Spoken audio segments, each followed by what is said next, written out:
All right, we want to get started.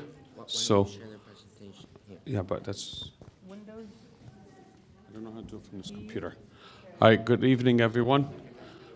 So happy to have everyone here. I want to make sure that if your parents are here, you sit next to your parents. Okay, this is important that students sit next to their parents, not next to your friends, because this is a family decision going to college. Okay. She's gonna have to be quiet. She's gonna have to.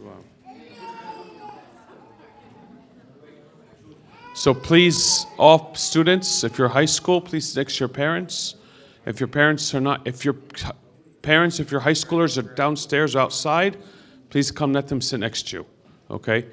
The reason is college decision is a family decision. It is not a student decision, and it's not a parent decision. It must be a family decision, okay? You can email.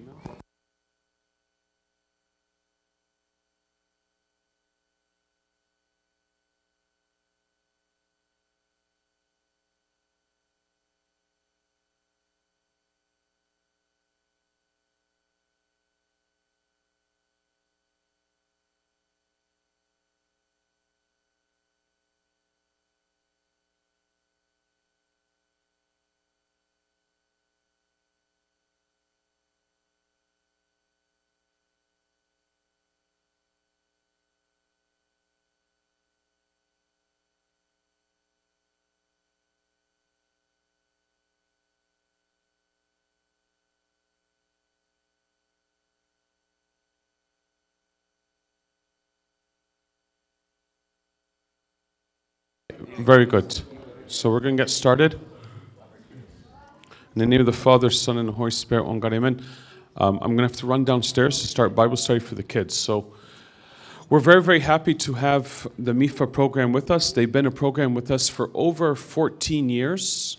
And everything that they've been doing has been very, very helpful and beneficial. We're not really going to translate into Arabic. This is not a meeting to be translated. This is a meeting to, if you have questions at the very end, we can talk about translation, okay?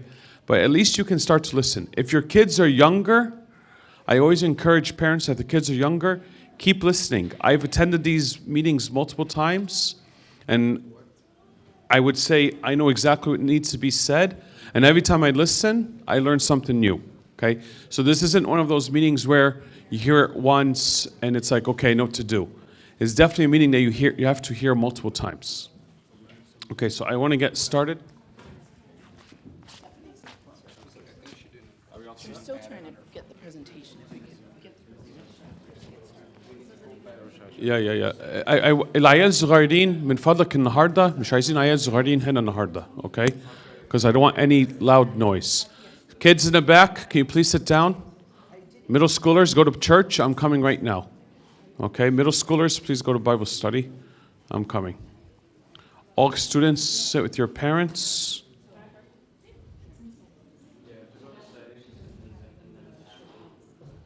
Okay, very good. Stephanie, you can start. Yeah, that's the thing. That's what. Oh, okay. What's wrong?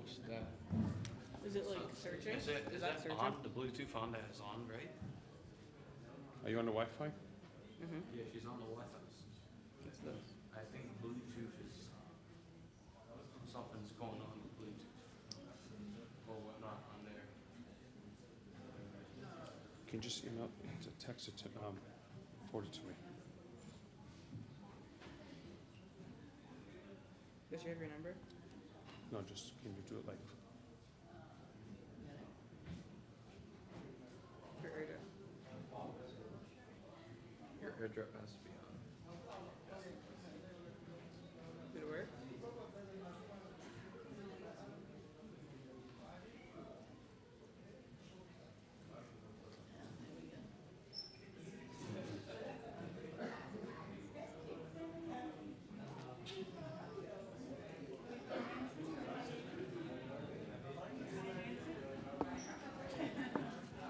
You just need to send it to the iPad then. You just need to send it to I the can't iPad. send it to the iPad, that's the whole point.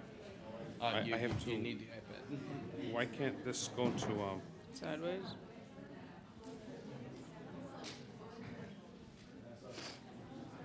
That's portal mode. That's right. Yeah, but this is, you gotta keep scrolling. It's not tab. It's not tab, it's scrolling. Because we shared a, what's it called? It's a PDF. It's not really. Okay, you shared a PDF, not a, We didn't Huh? really. I emailed them. it's okay. That's the problem. Will this go away? There you go.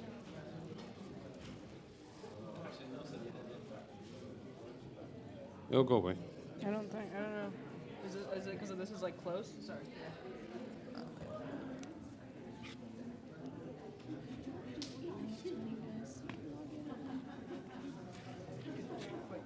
Email to me. No, email to me, sorry. Okay. That's all right. Because we need to get started because it's already 10 minutes. I know. I need it. Yeah. No, I know. I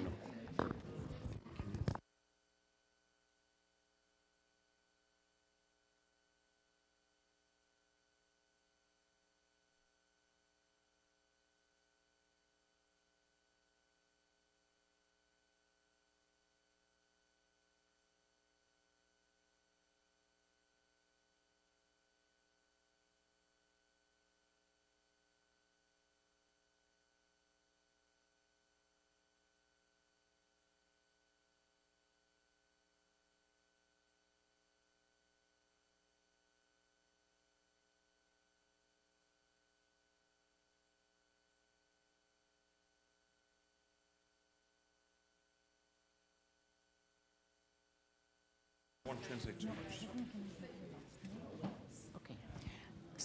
النهارده هيبقى الاجتماع عن من برنامج ميفا. البرنامج ده مسؤول عن كل التقديمات المادية أو المساعدات المادية اللي عن طريق ماساتشوستس أو الفيدرال جوفرمنت الحكومة الفيدرالية لدفع المصاريف بتاعة الجامعة.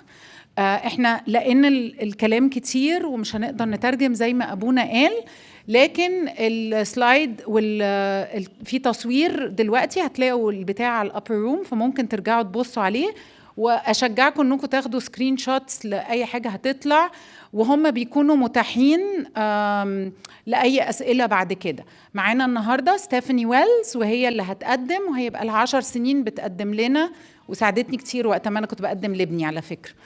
Thank you so much, Stephanie. Here you go.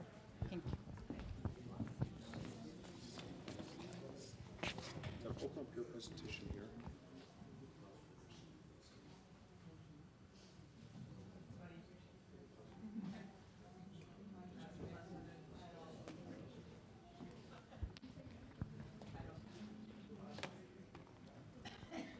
I don't know what you want me to do. Then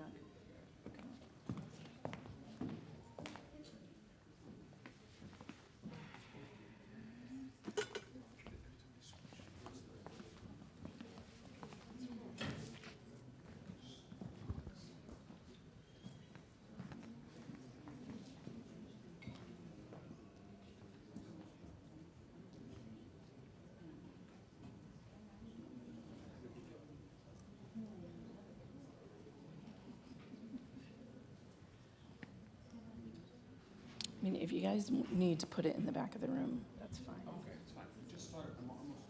Okay.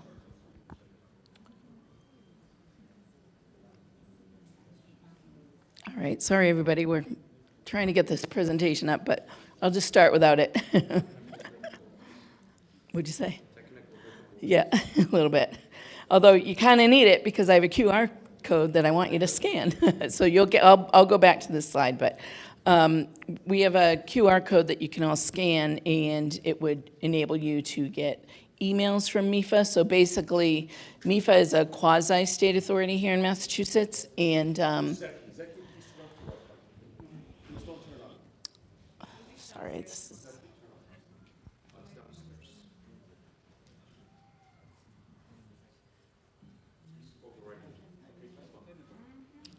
Students, please sit with your parents, okay? Please sit with your parents. No kids hanging out together. Parents and students sit together. It's very important. I said this already. It's a family decision. I want us to be very serious because I see problems as a Buna. I see a lot of, can you call Mary? She's trying to connect. One of the major problems I see with families is the kid works hard, wants to go to a particular school. The parents look at the cost of the school. So now you have a huge discrepancy. The kid wants to go to a very good school.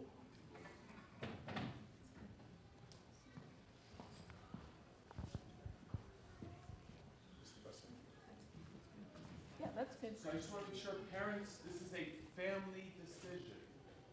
It's super important because I see the problem later where there's a discrepancy. Kid wants to go to a school, parents are looking at cost of the school.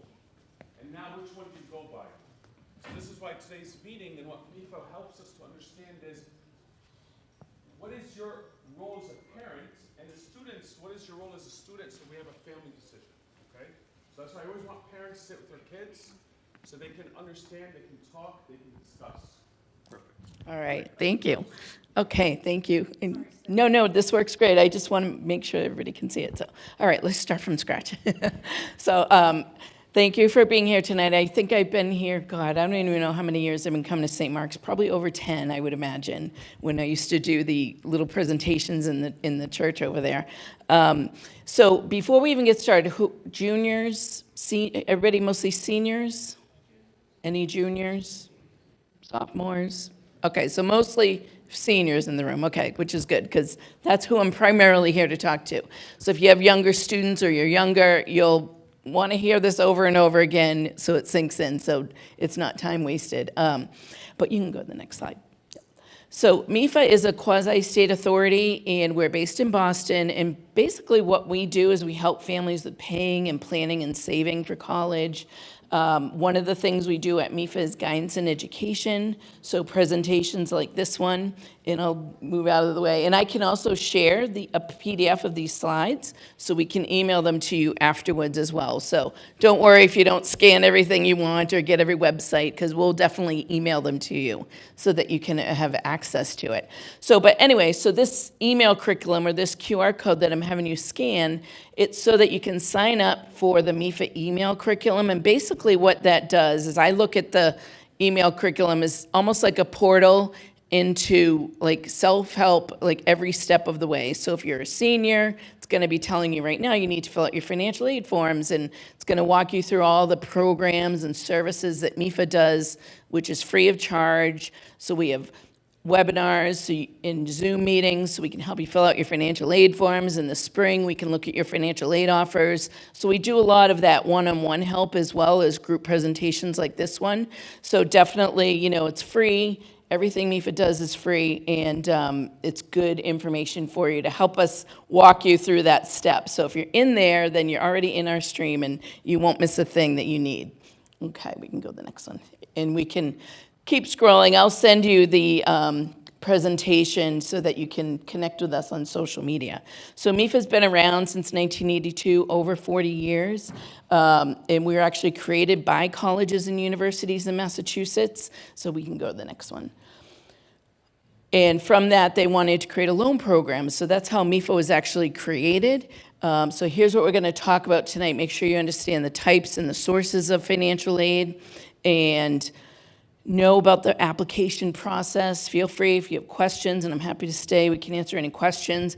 Take away a little bit of the myth about how financial aid offices actually create financial aid offers. So it's not just willy-nilly, like there's actually formulas and algorithms that are attached to it. And we will touch upon at the end a little bit about how families pay for college. So right now, if you have a high school senior or you're a high school senior, you're still a good 6 to 8 months away before you even have a bill. So we can worry about that in the spring. We can definitely talk about loans. I can answer any of that question. But right now is the time to actually apply for that financial aid, apply for admissions. So we're in that period right now. Okay, so we can go 2 slides up. Great. Perfect, right there is great. All right, so what is financial aid? Financial aid is basically free money to pay for college, grants and scholarships. That's what we all think about as what financial aid is, and that is a portion of it. But it's not the only thing that financial aid is, and this is financial aid for college. It's also going to be federal work study. So federal work study is a federal program where students can get a part-time job on campus, earn a little bit of money to help pay for books, supplies, things like that, help, self-help a little bit, get a little skin in the game. And with that funds, they can take that money in a paycheck, and the monies that they earn in the work study program are not reported as income the following year. So it's a nice way for students to help, pay for some of those expenses. And then the last piece is federal student loans. So a lot of folks don't think of loans as financial aid. So why would a loan that you have to pay back be considered financial aid? And we can go to the next slide, and I will tell you a little bit more about the federal student loan. So the federal direct student loan is a loan that students can get in their own name without a cosigner. So they can't borrow, $10,000 as a freshman or $50,000. There is limits on what they can take out each year, and you can see those limits on the right-hand side. So a freshman can take up to $5,500 their freshman year, and then it goes up from there. And then if you're thinking about graduate school, medical school, then those numbers go up to like $50,000 for medical school, for example. So it is a nice way for a student who might be 18 years old, doesn't have any credit established yet, might not be working full-time. They can't really go to a bank and say, I need $27,000, but I don't have a job yet, and I can't pay it back until I get out of school in 4 years. No bank is going to lend to that type of a student. So that's where this loan comes into play, and why it's a good way for students to, contribute towards that bill. And it can come in two different flavors, depending on your family, depending on your family's financial needs. So part of the loan could be subsidized, and that means that there's not going to be any interest assessed while the student's in school. So it's interest-free. So I don't know of many interest-free loans, so that's another good benefit to the program. And if your family doesn't qualify for the subsidy, then the whole loan would be unsubsidized, meaning interest will accrue while they're in school. Doesn't mean you have to make payments on that loan while you're in school. You can make voluntary interest payments if you want to do that. But it's nice because payments will be deferred while the student's in school. If they go to graduate school, it'll continue to be deferred, military, things like that. Now, there are a lot of flexible repayment options to make it easier to pay back that loan when they get out of school. The rate right now is fixed at 6.39%, which means it's never going to change for the life of that loan. So for those of you who are seniors, your rate will be announced in May of 26, and that will go into effect July 1st. So every July 1st, the federal government updates this rate on this loan. Now, the rates have gone up the last few years. This past year was the first year it titched down just a little bit, but it's still pretty high. But compared to a lot of other loans that are out there, it's not too bad. So that's a great way for students to help contribute and earn a little money. Okay, we can go to the next one. Great. So where does this money come from? Most of it is going to come from the federal government, or in the form of grants. You might have heard the Pell Grant, the federal loan I just talked about, the work study program.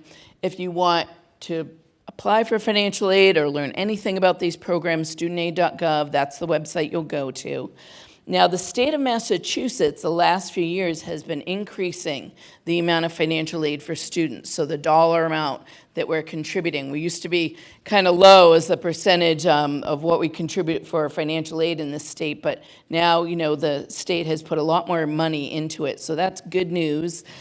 Things like the Mass Grant you may have heard of, if anybody has gotten the John Abigail Adams Scholarship to use at a public school, that's part of the state of Massachusetts.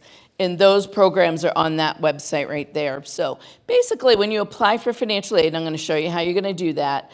The information goes to the federal government electronically. It goes to the college. It goes to the state. So you really just have to fill out the one FAFSA form to get all that information to be considered for federal and state aid through this one form. So that's a good news. Now, the colleges and universities also can have Some have significant resources, like Harvard at the highest end, and then you might have community colleges that might not have a huge endowment, and everything in between. So typically, public colleges in general tend to cost a lot less, but they also might not have as much institutional aid to give out. Whereas private colleges cost a lot more, but a lot of them do have money that they can give on top of what the federal and state government are giving out. So it could come in a couple of different ways, and I'll talk about that. Now, beyond the feds, the state, and the college, there's also scholarship searches that the student can be doing. And you'll get these presentations, but MIFA Pathway, FastWeb, those are a couple scholarship search engines, and the way those work is the student basically puts in demographic data, they'll get emails back that will tell them what scholarships they might be eligible to apply for. So then they have to apply and put in the work. So usually, sometimes senior year, students are like, oh, I don't want to do another essay, I don't want to fill out another application. They're kind of burnt out from the admissions process, but that's the time to keep moving and keep, maybe use some of those applications or those essays for your admissions programs to use on a scholarship essay. You might be able to tweak it a little bit. Because students who do not want to create another essay for a scholarship application, there's less students applying for those scholarships. So that means there's less competition. Just like in your local community, your local town, wherever you're going to high school, there's less students competing for those scholarships than, the Coca-Cola scholarship, which is a nationwide scholarship. So start local first, where you have your biggest chance. Go through your guidance office. For seniors in the room, hopefully you've heard about scholarships at your high school. If not, your guidance office should be in touch with you by January, so get in touch with them if you haven't heard anything. But that's the first place to start for additional scholarships beyond this financial aid process that we're going to talk about. All right, we can go to the next one. All right, so financial aid can come in two different ways. It could come based on the student's merit, or it could come based on the family's financial need. So we'll talk about both. So merit is going to be based on a student's academic achievements or skills. Typically, it's an academic scholarship. Sometimes you might have athletic scholarships, artistic, music, things like that. But most merit-based aid that's given out is based on the overall admissions application. So it's not just, one thing or another. So they kind of use the whole thing to figure out what they're going to give out. And they use this merit money as an enrollment tool. So the students they really want, they're going to maybe give a little bit more money, regardless potentially of your family's financial need. So it's kind of on top of any need-based aid that there might be. So with merit-based aid, there may be renewability requirements, such as a minimum GPA. Maybe it's a 3.0, 2.5, whatever it might be. So you'll want to find out when the student gets admitted, what is that scholarship tied to?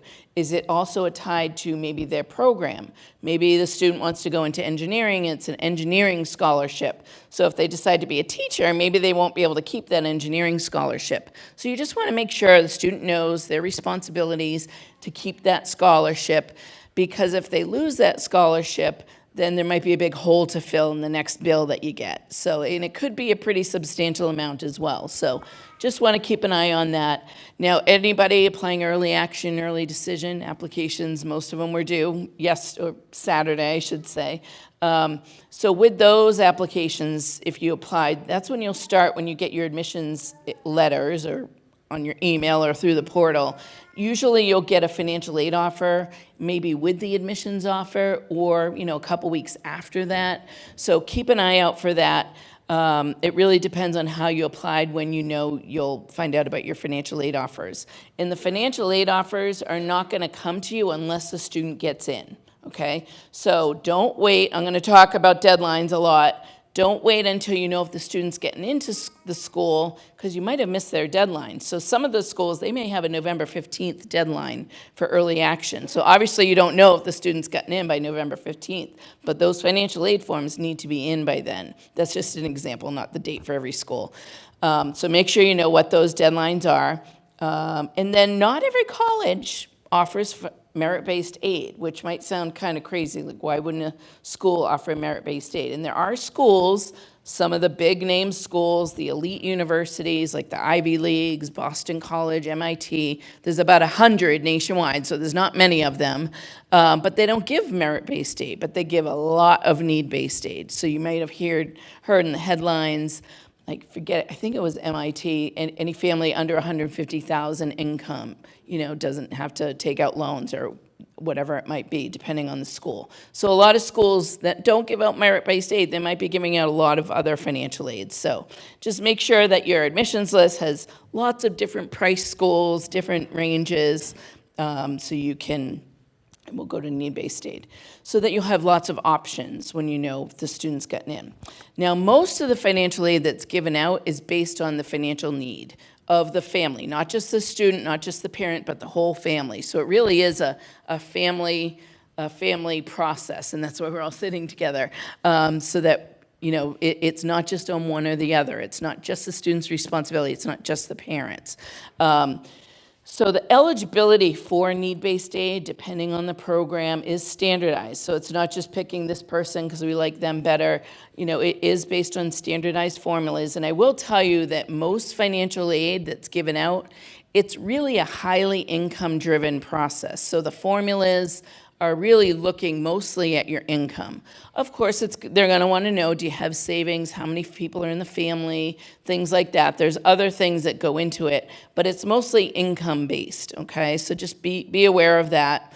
And then the student does need to be making what we call SAP. You'll hear the term SAP a lot. Satisfactory Academic Progress, which means they're, not just taking one class a semester, they're taking a few classes, making progress towards graduation. So that's a requirement to keep your financial aid. So there's those sorts of things that you just need to be aware of.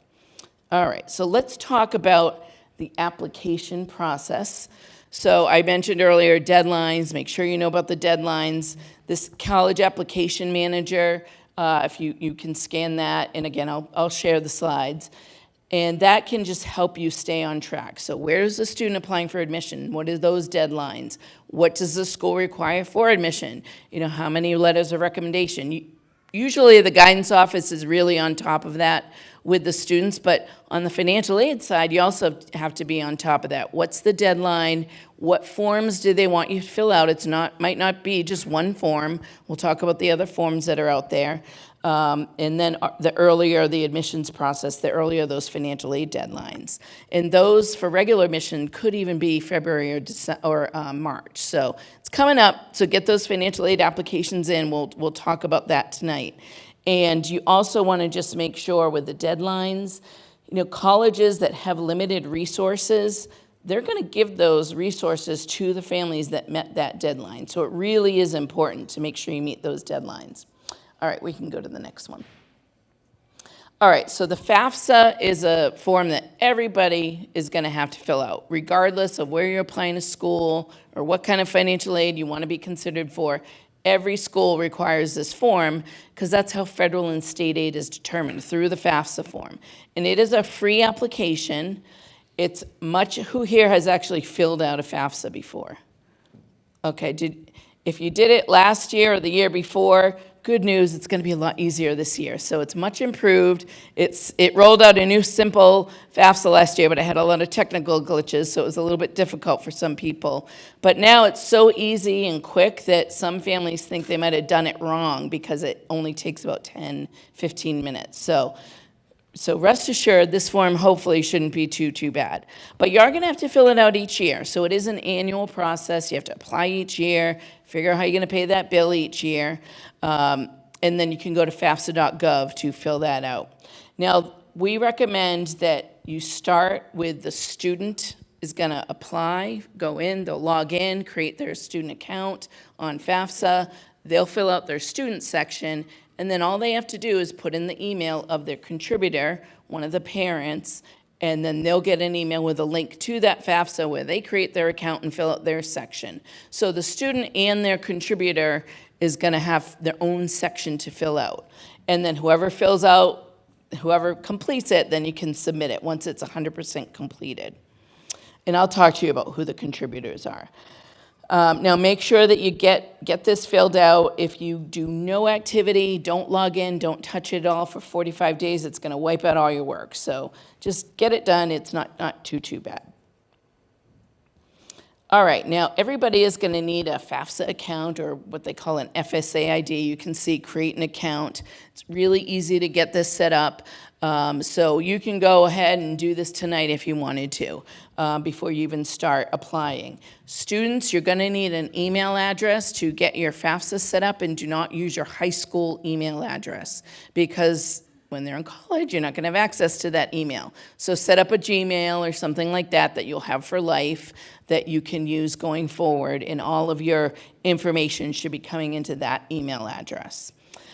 So who needs one of these accounts? The student, obviously, and every parent that's listed on the FAFSA. So if the parents are married and they file their taxes jointly, then only one of those parents has to fill out the form. But if the parents are married and they file taxes separately, then each of the parents have to fill out their own section. And anyone without a Social Security number for the contributors, you can still get one of these accounts based on credit history, security questions. So you don't need an SSN as a contributor or parent to apply electronically or to get one of these accounts, which is good. And that's fairly new, only as of last year. All right, so what's going to be on this? Obviously, general demographic information, where you live, all that good stuff. We can go to the next one, sorry. I'm like going along on the computer. There we go. Okay, the student's citizenship status is key because a student has to be a U.S. citizen, permanent resident, or eligible non-citizen, okay? So if the student's undocumented, then they wouldn't be able to apply for federal aid or fill out the FAFSA, but there is Massachusetts aid that they can still access, so I'll talk about that as well. All the colleges the student's applying to for admission, you're going to want to list all those schools on the FAFSA. The parents' information will be on there. If the parents are married, then both parents' information will be on there. Whether they're married or not, if they live together, both parents are going to be on there. If the parents are divorced or separated, now this is important. It's going to be the parent that contributed most financial support within the last 12 months. So that's how you figure out which parent is going to be the contributor. So if parents are divorced or separated, both parents do not fill out that FAFSA, only the parent that provided the most financial support. The number in the household, so it knows the number of dependents, all the income and all that good information, we can go to the next one, is going to be on there. And it's nice, it's actually pretty easy. All you have to do is consent, and it will pull the information right from the IRS.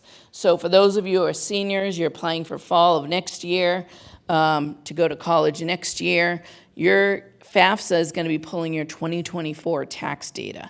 So it's 2 years prior. So hopefully you have your 24 taxes done. Maybe not 25, and that's okay. We can't do those yet, but 24 taxes hopefully are done, and it will just pull it right in. It's very easy. That process has definitely improved. We're also going to have they're going to have you fill out information about income, but also parent and student assets. So checking, savings account, any business assets, vacation property equity, things like that. On the FAFSA, you're not putting in the value of your residence, your current residence. So your primary home, you don't have to put that equity. But if you have, vacation house or your rental or something like that, then you would have to list the equity in those properties. Now, families who or small businesses who have less than 100 employees do not have to report their business assets. You're also not going to report retirement on the FAFSA, life insurance policies, none of that gets reported. And child support that's received, if you're the contributor and you're receiving child support, you're going to be reporting that as an asset. So if you have debt, like credit cards or car loan or mortgage, whatever that is, you're not reporting any of your debt. The only time you might be reporting debt is maybe to the, if it's unreimbursed medical expenses that you put on a credit card or something like that. But for the most part, debt is not reported. They're really looking at what you have, not necessarily how much you owe. Okay, we can go to the next one. Now, so that's the FAFSA. Everybody's filling that one out. And anybody applying to any private colleges above and beyond state schools, I imagine quite a few of you are. So you'll probably have to fill out the CSS profile too. Okay, I see nodding heads, you probably already started, okay, good. Now you do have to, there could be a fee for this, unless you qualify for means-based programs like SNAP, free and reduced lunch, things like that. So families making under 100,000 don't have to pay this fee, which is nice, and it's built in to the application process. So the fee is going to be $25 to complete the form and send it to one school, and then if you have more than one school that requires a profile, it'll be $16 for each additional school. So this form is a little bit more intense than the FAFSA. It's not quite as easy or quick because there's a lot more questions. But the schools that are having you fill out this profile, and there's over 200, many of you applying to a lot of them, it's because they do have a lot of financial resources and they want more information so that they can have a good way of getting that as much money to their, or prospects, I should say, their students as possible. So they want a lot more information because it's their own money, so they have the right to do that. Now, families are divorced or separated, then the non-custodial parent and their spouse, if they're remarried, are filling out this form as well. So the FAFSA, it's just the one parent. With the profile, it's both. Now, because this form can be a little bit trickier, we do have a webinar that we recorded, so you can watch that, and it walks you through the profile. We have one on the FAFSA too. Now, some schools, instead of having you fill out the profile to look at their own institutional aid, they might have you fill out a shorter, easier form, which is their own financial aid application. So it might ask a few more questions that the FAFSA doesn't ask. So it depends on the school, but it goes back to that application manager and just knowing what forms you need to fill out for each school. Okay, we can go to the next one. All right, so once you've filled out these forms, all that information and data goes electronically to the feds, to the state, to the colleges and universities the student's applying to. Once you press submit, the student is going to get an email confirmation. It might not be immediately, it might be a couple days, and it's called the FSS, the FAFSA Submission Summary, so say that 3 times fast, and they'll get that by email. So why it's important, students, make sure you're checking your email. And that's basically your confirmation that it went through, that it was processed. So once you get that email, the student does, and it's processed, then if you need to make any changes, you can go back in, you can update, you can add new schools, things like that. But you have to get that confirmation email first. So then the college is going to review that data to determine your financial aid offer, and then they'll send that with the admissions decision or shortly thereafter. So you just want to, talk to the colleges to understand their timing. All right, we can go to the next slide about verification. So verification, don't get too scared about this because not every family has to go through verification. But basically what verification is, it's a process where colleges will confirm information either for themselves or on behalf of the Department of Education, different data points on your FAFSA. And it could be just one data point, and they might need one document to confirm that. But you do have to comply with all the requests. So if you get an email or mail saying, hey, we need your tax return transcript or business statements, whatever it might be, just make sure you get all that into them because your financial aid is not finalized until you've completed this step. And not everybody's going to have to do this. So don't worry about this part unless you get an email about it. And the email could come through the student's portal, through the college. So just make sure that you are on top of that email and all the mail. Okay, so the financial aid office at the colleges and universities, don't be afraid to call them with questions. Don't worry if you ask a question about cost that they're going to say, oh, they can't afford it. We're not going to admit that student. I've heard that from families. They're worried if they ask for more money, they'll take money away. I've heard it all, but basically I work with financial aid folks every day, and they're trying to get you as much money as they can based on, limited resources, of course, but they're trying to help you access it. So if you run into any situations, let's say, you're filling out the FAFSA now, it's November, and come March, one of the parents, God forbid, maybe you lose a job. that's going to be a whole different situation than when you filled out that form. So the information you filled out is not reflecting your current situation. And it could be the student's senior year in college, something like that should happen. It doesn't matter when it is, but you want to talk to the financial aid office about special circumstances like that. A loss of a job, a big change in income, a family, situation. Maybe it's a natural disaster, the roof caves in a storm, God forbid. Hopefully we won't have that kind of a winter this year, but those are things that, can have a big impact on how you can pay for school. If the student is applying for outside scholarships, which I hope every student is, go through your local high school, go online, that you do have to report those scholarships to the financial aid office that the student is going to attend. So whatever college you decide on, you have to report those scholarships. And with most colleges, there's usually a gap of money that they haven't, filled. Most colleges aren't going to give you 100% of what you need. So most of the time, those scholarships go towards that gap. But if the student is getting a ton of financial aid from the school, they can't go over that cost of attendance. So they might have to, reduce the student's loan or something like that to fit in those scholarships into the financial aid offer. So you can appeal your financial aid offer. Again, if you have special circumstances, sometimes if you ask for more, just because you want more, sometimes the admissions office, they might, be able to help you. But, really, colleges don't negotiate their financial aid offers, okay? They're giving you their best offer up front in hopes that that will be enough to make the numbers work for your family. But they will have conversations. They'll explain how they came up with that financial aid offer. They are there to help you, so utilize them. You can get in touch with them, phone, email, Zoom chats, things like that. I also recommend if you're looking at schools that are far away, maybe set up a Zoom meeting so that you can have a conversation where you might not be able to do that, get to campus until the student might be enrolled, things like that. All right, so I'll just stop real quick. I'm going to talk about how they make the financial aid decisions, but is this kind of making sense? If anybody's lost, let me know. Yep. It's a quick question. You mentioned that you can appeal the financial aid offers. Can you appeal the FAFSA decision or not? So the good question. So the question was, can you appeal? You can appeal your financial aid offer, but can you appeal what the FAFSA, the student aid index that came from the FAFSA? That all goes through the financial aid office as well. So anything to do with FAFSA or financial aid, it all has to go through the financial aid office. Yep. But there has to be a reason for it. Yeah. Through the financial aid office. You talk to the financial aid office. Yeah. So they'll explain to you, you wouldn't do that through the federal government. Yep.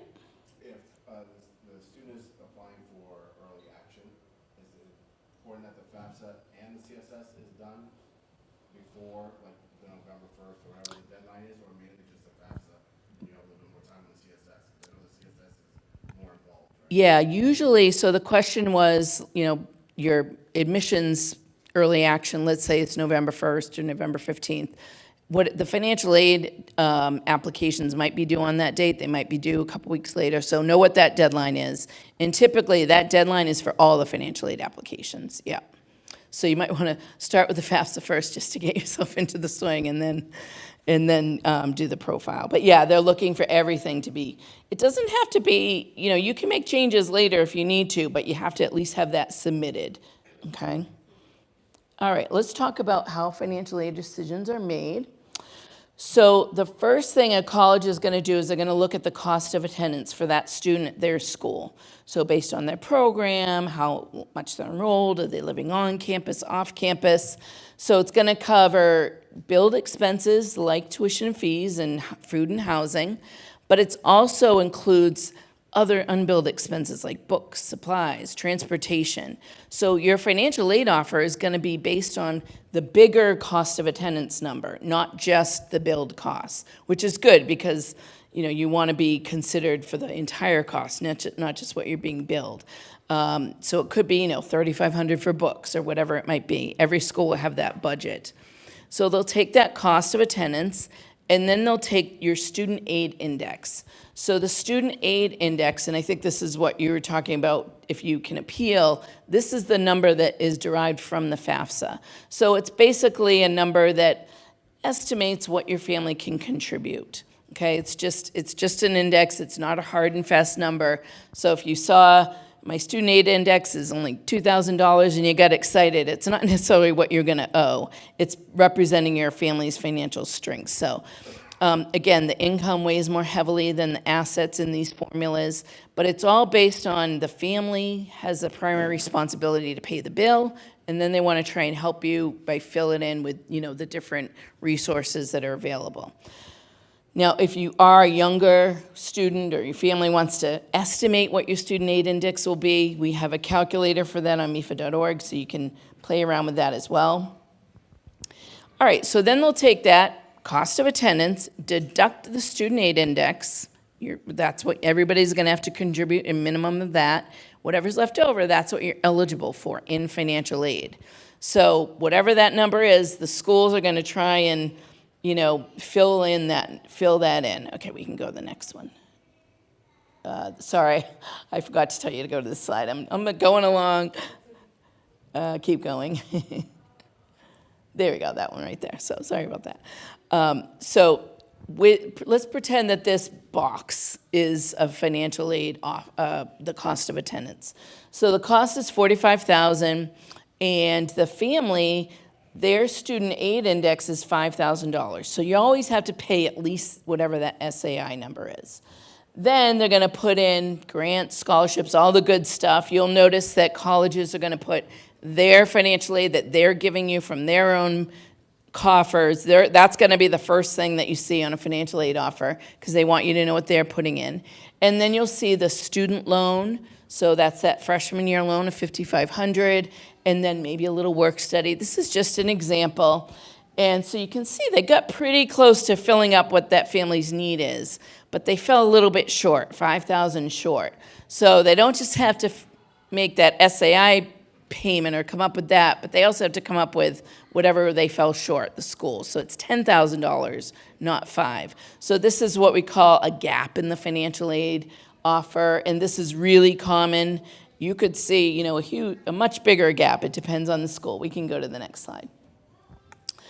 So again, for those of you who might have younger students, juniors, sophomores, every college has what's called a net price calculator, and that is something that you can go on the school's website, put in estimated information, and find out, based on that school's criteria, how much might you get in financial aid. So it could even have merit components where you put in GPAs, test scores, things like that. So definitely, play around with those numbers if you're dying to fill out your financial aid forms, but the student's not quite at that senior year yet. All right, we can go. There we go. Perfect. All right, so here's a few examples of financial aid offers. Again, all the schools cost $45,000. Families SAI is $5,000.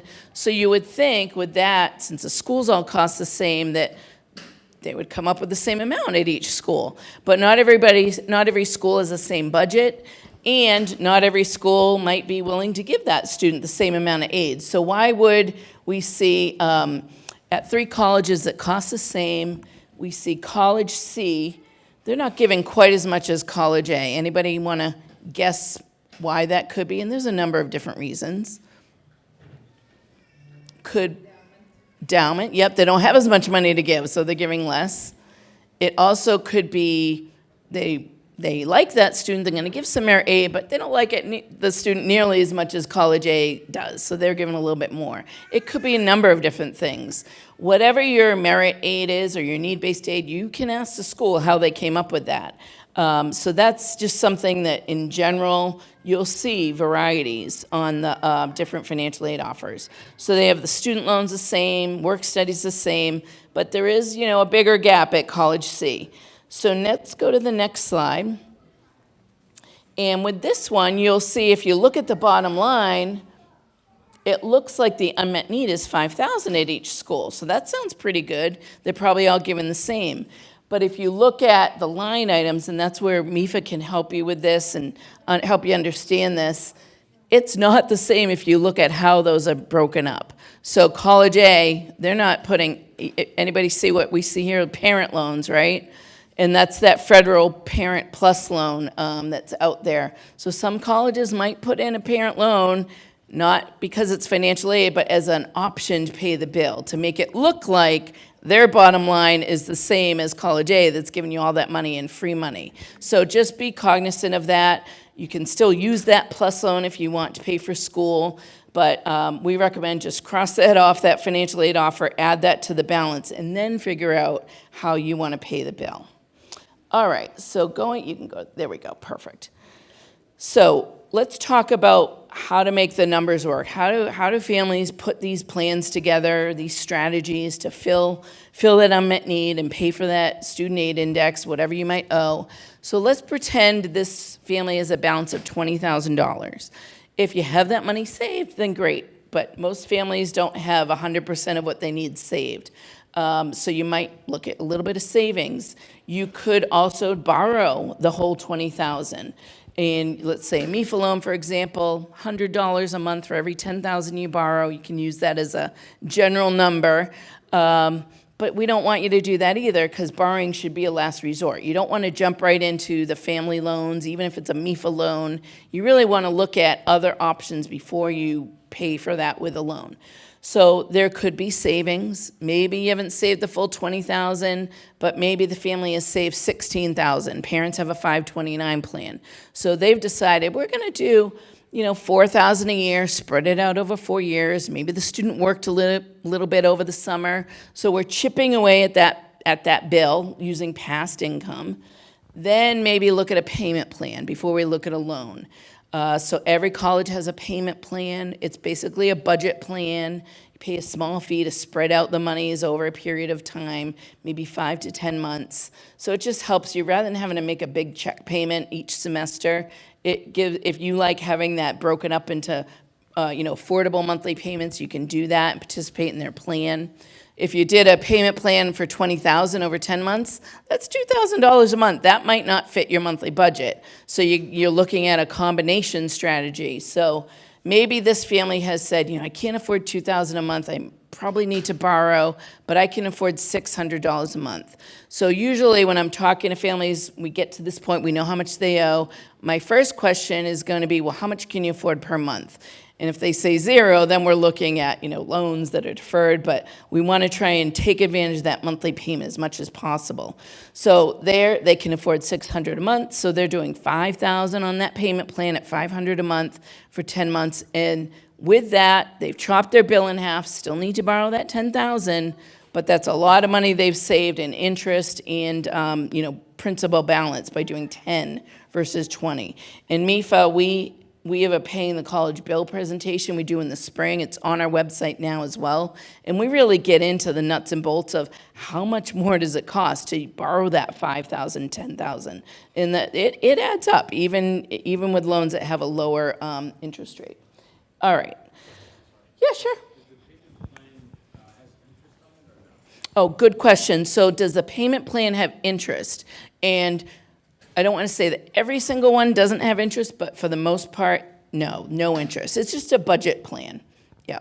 So you might have to pay a small fee of like $50 to participate. Yeah. Yep. Is the expectation from the college of the unmet need, like or whatever you're supposed to come up with, is that due in full unless you ask for a payment plan option, or do they usually like say, okay, you owe 20,000, here are your options? Yeah. So the 20,000 is. Let's assume it's for the whole academic year, so it's 10 in the fall, 10 in the spring. So yeah, they're looking for that 10,000 when the fall bill is due in August, but if you set up the payment plan in May or June, then they're going to credit your fall bill and your spring bill with whatever you set that payment plan up for. So you're kind of making a few payments before the bill's due, and maybe the September and October payment are due after, and then you have a couple prepayments before the spring semester is due. It just allows you to, kind of spread it out throughout the year so that, it's just easier for your budget. Yeah. Good questions. All right, where am I here? So some things you want to be talking about as a family with the student. What is the net price at each school? Is that going to be affordable for the parents, for the family? Are there other students that mom and dad need to help pay for, that they've already maybe taken out loans for, older siblings or younger ones coming down the line? Community college, public schools here in Massachusetts, they're a great deal. You can get a great education there. And in Massachusetts, with all the money they put into financial aid, you can go to community college, most families free of charge. So just something to look into if the student's not sure what they want to do. But also, you know, it's an annual process. If you do a payment plan, you set that up each year. You have to fill out that FAFSA each year. If you take out a MIFA loan, you have to take that out each year. So even though it's an annual process, you want to make a 4-year plan. So if we use our other example, I borrowed $10,000 the first year. You should multiply that by 4, assuming if you're borrowing that freshman year, you're going to need it sophomore, same amount, junior, senior year. You might need even more. But at least at minimum, multiply that monthly payment by 4 to make sure that when the student graduates, that you can afford that payment, not just the first year payment. Now, federal Parent Plus loans, may have heard a little bit about this in the news with the changes that are happening at the Federal Department of Education, but they're putting caps on what parents can borrow through the federal parent loan. So it's going to be a cap of $20,000 a year, which is, if the school costs $40,000, that's what you owe. It's not going to get you very far. So you might want to think, is that how I want it, what I want to use? And $65,000 total, not just for that student, but total for that parent. So for private colleges, for families who are looking at higher balances, this is not going to be a great option for you. And I will say, I can say this because I work at MIFA, we're a nonprofit, our rates are lower and we don't have huge fees like the Federal Plus loan. So it's a way to pay, but it's not the only or even the best way sometimes. And then even if you're thinking parent loan, MIFA loan, whatever it might be, and expecting, I'm talking to the parents in the room, that the student you're gonna co-sign, but it's their loan, they'll take care of it. Make sure that they understand that in whatever field they're going into, they'll be able to afford taking care of the co-sign loans as well, because you don't want to get stuck co-signing a loan that the student can't pay for. All right, so I am going to, I just want to see where we're doing. Okay, we're doing pretty good. So I am going to give you these slides, but I do want to just point out a couple things here. If you scan this QR code, I find that's the best way to look at this information, because that'll take you to a page on our website that links to all of these programs so that you can get to better understand them. There is a program now that students who are undocumented can apply for by filling out a MASFA form, can get in-state tuition and access to financial aid in the state of Massachusetts. That is new. So that's one example of the programs here in Massachusetts. So, take a look, definitely fill out all you have to do is fill out that FAFSA to be considered. All right, we're in the home stretch and then we can open it up for questions. All right, so we are on let's go to the timeline. The next one, there we go, next one, yeah, there. Okay, so there's another QR code for you to scan. This will take you to the timeline that links you to articles. The nice thing about these QR codes is it takes you to a web page that links you to articles, webinars, tools, calculators that we have on our website that you can use throughout the whole process. But right now we're in fall of senior year. So that's a lot going on fall of senior year. So they're on top of hopefully the admission stuff. Parents can help out with financial aid, but get those financial aid forms filled out, just get them out of the way, apply for those FSA IDs, get that profile filled out. And then come winter, get those scholarship applications filled out. Spring senior year, that's when the rubber meets the road, where you're doing open house programs and going to campuses to make that final selection, figuring out a payment option before you make the deposit at that school. So spring there's less bullet points for spring, but it's also a very busy, busy time of the year. All right, we can go to next steps there. All right, so again, we'll email you these slides, but some things that you can do, we have links to these webinars I mentioned, the timeline, so definitely get those started. Here's our phone number and email, and oh, sorry, next slide. Oh, okay, that's weird. There's a graphic, but that's okay. I'll email the slides. Yep, you just sign up for the QR code. But it's basically collegeplanning@MIFA is our email, so that's pretty easy to remember. And then our phone number is 449 MIFA. So those are pretty easy to remember. So collegeplanning@mifa.org and 800-449-MIFA, M-E-F-A, 6332. So what can you do with help at MIFA? You can call us, email us with questions. Again, if you're in the email loop, then you'll hear, last week, for example, we had a FAFSA festival where families logged in through Zoom, that you get put in a private Zoom room with someone like myself, and you can share your screen. We can help you fill out the financial aid form. So we have things like that, festivals. They're mostly virtual now because nobody wants to go. This is the biggest in-person program I've done in a while because everything's virtual these days. So it is a good way to, get help if you get stuck, or, you just call, have a quick question. And we do these one-on-one appointments where you can just set up your own personal appointment. You don't have to wait for a special event that we're doing. So we definitely, as a state authority, can help you through this process and encourage you to get in touch. And I think for my prepared remarks, that's all I have. So for those who might need to sneak out, I thank you for having me again this year. It's always great to be back here. And I'm going to open it up for questions. So who wants to go first? I know you have some. Yep.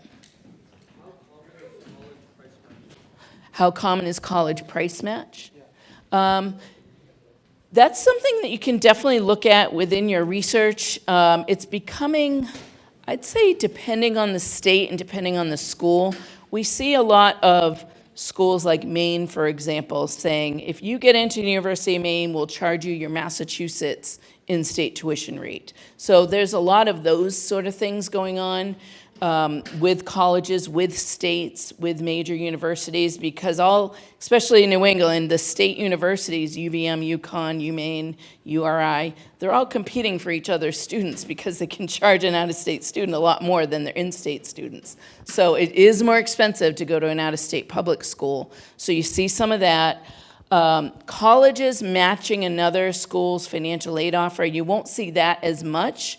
However, if you're narrowed it down to two schools, College A and College B, and of course College A gave you more money, but you really want to go to College B. That's usually how it works.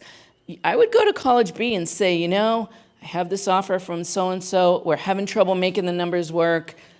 Even if you don't have a special circumstance, is there anything else they can do? Sometimes maybe they'll throw you another couple thousand just to, sweeten the pot. I'm not saying that will happen, but I've seen it happen.